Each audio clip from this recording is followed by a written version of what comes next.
In today's video, I'm going to teach you how to clip image in Inkscape. Clipping is a simple, non-destructive way to hide parts of an image using a shape, so only the part you want remains visible. It's perfect for creating clean cutouts, rounded thumbnails, or highlighting a specific subject without permanently editing the photo. Start by launching Inkscape on your desktop. Once it opens, either open an existing document if you're continuing a project, or create a new one so you have a fresh canvas. A standard document is fine, but you can adjust the page size later if you need to match a specific output. Next, import your photo. You can drag and drop an image straight onto the canvas, or go to File, then Import.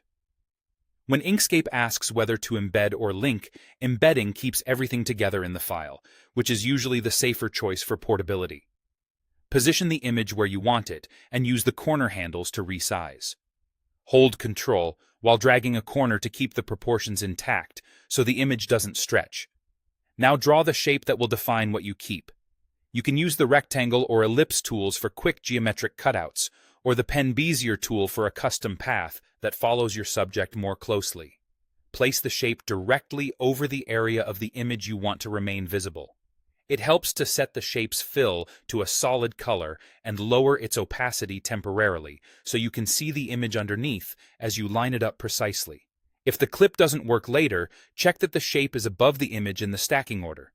You can raise it to the top from the Object menu if needed.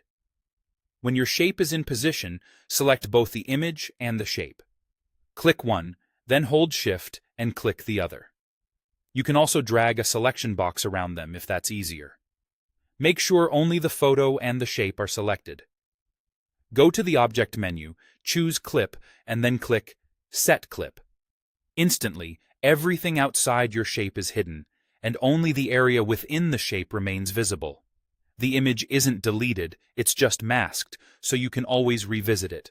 If you want to refine the result, select the clipped object and adjust its position or size.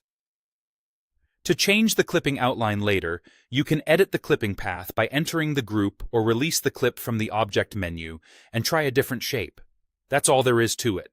Clean, precise cutouts in just a few clicks.